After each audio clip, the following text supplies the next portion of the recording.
Shwmae pawb, croeso, welcome to my Wild Welsh garden if you're new here. This is your first visit. Croeso nôl, welcome back if you're an old friend. My name's Isabella and I garden here at the top of the Swansea Valley in Wales in the UK. And I'm trying to make my garden better for wildlife. So I call myself a wild gardener now. I'm wilding my garden and I'm trying to be as wildlife friendly as possible. In my last video, I just talked a little bit about how I'm replacing some of the non-native plants in my flower borders with native plants. And the non-native plants that aren't any good for wildlife. And the reason for that is that the native plants are good for wildlife. They're either a food plant or particularly a larval food plant of our lovely butterflies and moths. Or they produce flowers that have a lot of pollen and nectar, which are particularly attractive to the pollinators. And they're all plants that I've either grown myself, that I've grown from seed, that I've collected myself, or I've bought them from a specialist wildflower nursery down the road, which specialises in native plants, native to this area, to this part of South Wales. So I know that they should do well in this garden. And then I was thinking, well, what about the native plants that I haven't planted myself, you know, that just arrive here? Now, some people don't like to talk about weeds. They want to talk about native plants or maybe volunteer plants or something like that. But you know, after a lifetime of conditioning, I'm just going to forget. So I'm going to talk about weeds, and you know what I mean.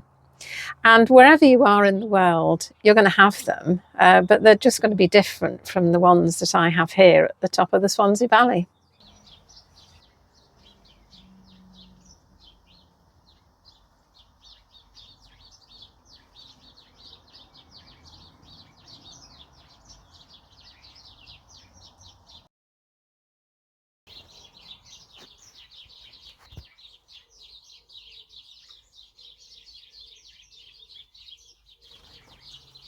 In the olden days of my gardening life, I used to think that anything that I hadn't planted myself was a weed and I'd get rid of it. I'd either hoe it off or pull it up or dig it up. And although some weeds I think like it rather too much in my garden, the little willow herb and the wild strawberry being the main two, and I've actually been pulling those up over the winter. Last year I let quite a lot of weeds flower and seed in my garden. And I haven't been inundated yet, so I'm actually thinking that there are quite a few weeds that can stay in my garden and that I can learn to live with. So why do we gardeners feel that we need to get rid of weeds? Well, we know why. They compete with our plants, the plants that we want to have, for light and water and nutrients and space. They crowd out our treasured plants, the ones that we've spent a lot of money on. And they do other horrible things as well. They harbour diseases and viruses and pests, which then move on to our treasured plants and affect them. But the main thing, I think, is aesthetic. We think that they spoil the look of our flower borders and particularly our lawns. Well, when I started on this rewilding journey, I actually felt quite anxious about having weeds in my garden, that they would do all these horrible things. And, well, what can I say? They don't seem to have done yet. I mean, I may well change my mind. You know, none of this is written in stone. But at the moment, I don't think weeds do as much damage as we sort of fear that they will. But how do we decide what to pull out and what not to? How do we decide how much weeding to do in a wildlife garden? Well, last autumn I went to a workshop in a place called Knepp, where they have a rewilded garden. They have a garden which they run based on rewilding principles. And Knepp is Britain's sort of flagship rewilding project. It's been going on for about 25 years. And I don't want to explain too much about it because it will just make the video too long. but I'll put some links in the description, and also to the video that I made when I went. So the gardeners at Knepp try and behave in the garden the way that the large herbivores do in the wider estate, and they try and put into practice what they've learned from observing these wild herbivores. Well, one of the things is that they all sort of eat differently in different ways. Some of them sort of bite the plants off, some of them dig them up, and some of them pull them up. And the other thing that they do is that they don't eat everything at once. They sort of move through an area and just eat a bit here and a bit there and come back later and eat some more. And they're all selective. So I guess the herbivores select on the basis of, you know, what tastes nice or what sort of nutrients they want. I think it changes at different times of the year. And the gardeners try and do that as well.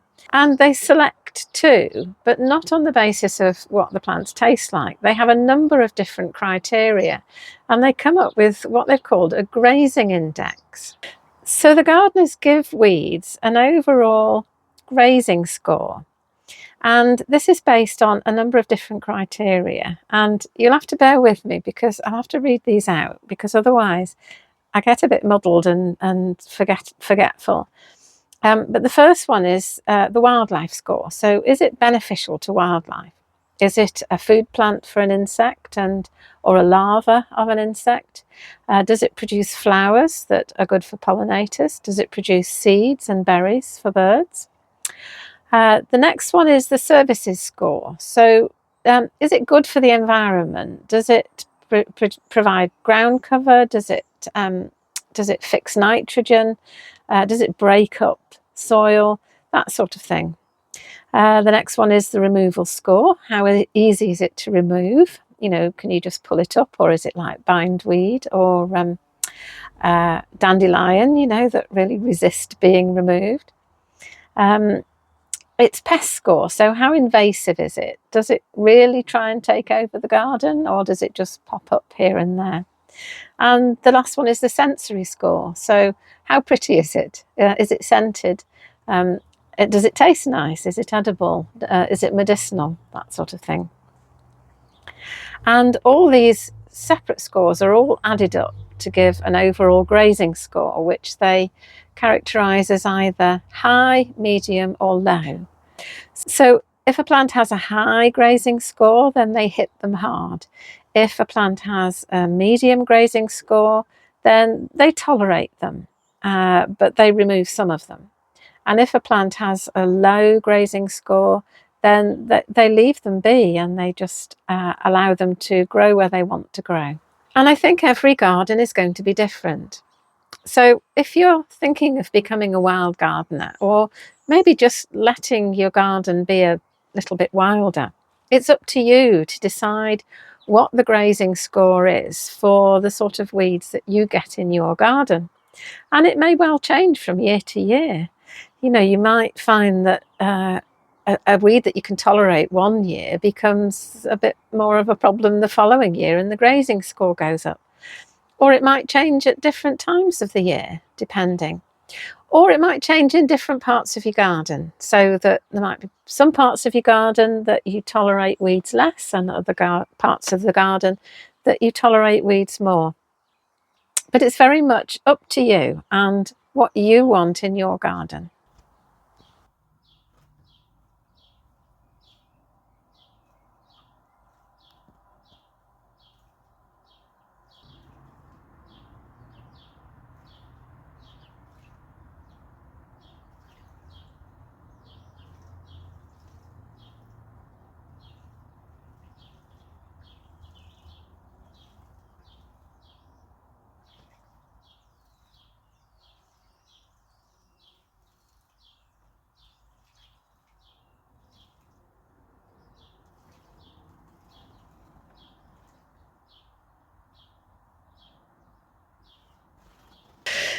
This little plant here is chickweed.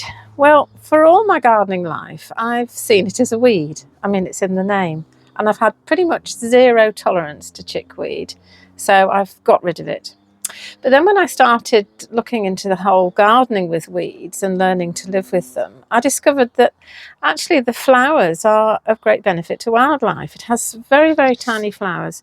This one isn't flowering yet, has little tiny white flowers, and they're very popular with the small solitary bees that we have here in the UK. And so I thought, oh, well, maybe I should leave some for the bees. And then I discovered, well, I didn't discover, I knew that people used to feed it to chickens. Well, that's in the name as well, isn't it? Chickweed. And I'm sure the chickens enjoy the green foliage, but they also, the seeds are very nutritious. And then I was thinking, well, I have plenty of seed-eating birds that come into my garden, the sparrows and the finches and the tits. So I'm sure they would benefit from eating the seeds. And then, so I was thinking, well, I'll leave some for the bees and for the birds. And then there's the environmental benefits of chickweed as well, because it's quite an effective ground cover. So it reduces water loss during the summer, and then it's evergreen. And so in the winter, it reduces soil erosion and it sort of stabilises the soil.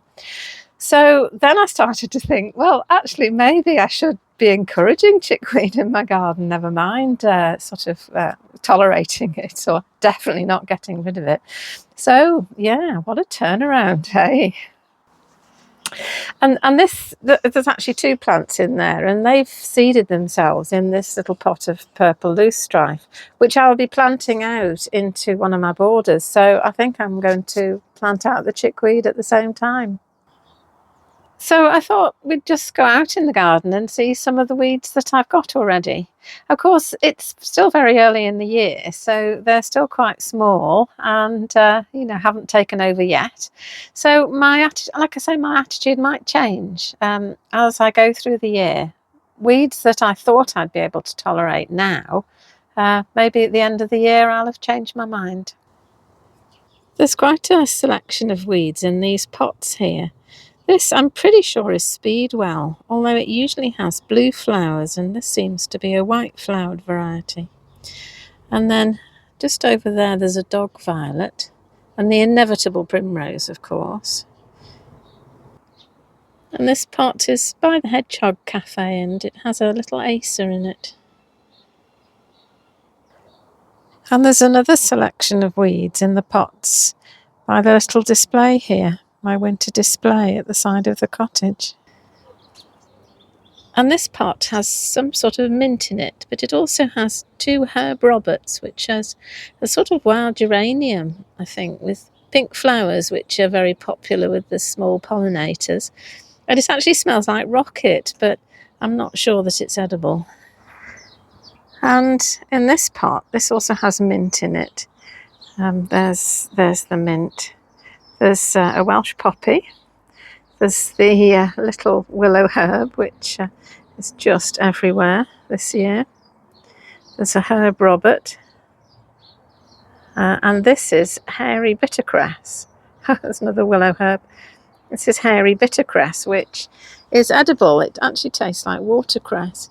And as long as you get it before it flowers, see that one's just gone over. There's a little flower forming. As soon as it puts up the flower spike, it gets quite tough and not really very delicious. There's another dog violet there. And then down here in the concrete, there's a dandelion and more dog violet. And over there, an erigeron, the Mexican fleabane. There are daisies in the lawn, and celandine, more celandine, and more dandelions, and you can shake a stick at, but they're not flowering yet. And there's a dandelion in the border, in the pond bed, what I call a pond bed at the top of the garden.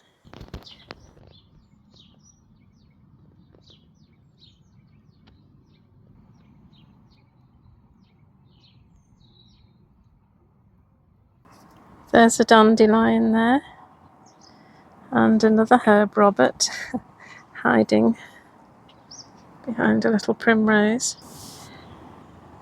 And there's the little speedwell. Little blue flowers. And there's one there, just dancing in the breeze. And in amongst this little succulent and bugle that I did plant, there's a little wild sort of geranium-y thing, and I think it's a dove's foot cranesbill. And that has, again, pretty pink flowers that the little pollinators love. And last year it just got everywhere, but I just left it, and I don't seem to be inundated yet anyway. And here, right at the top of the garden, there's some much more serious weeds. This is ragwort. Well, one found its way into the garden the year before last, I think. And I thought then how good it was for pollinators, so I left it to seed, and now I've got it's biennial, so it sort of sows one year and flowers the next. So I've got a couple coming this year, and I'm really not sure what this is. Oh, I'll have to wait and see. And then also there's the evening primrose. I've always weeded those out, but last year I didn't, and I've got a few coming.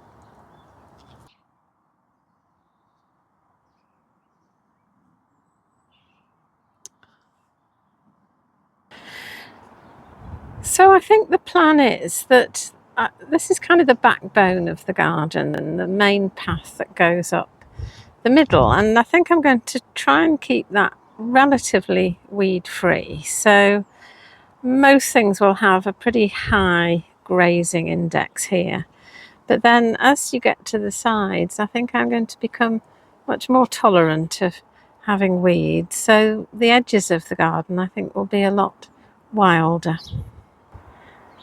And then the same as we get to the top of the garden, really, that around the edges of the paths, I think reasonably high grazing index, and then as we get to the top of the garden, I think I'm just going to see what arrives.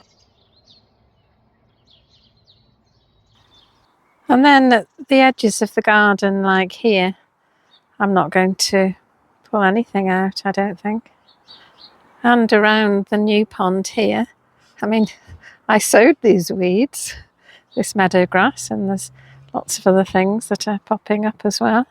And at the sides of the polytunnel, I'm not going to remove any weeds from here either. The Magnolia stellata is coming into flower.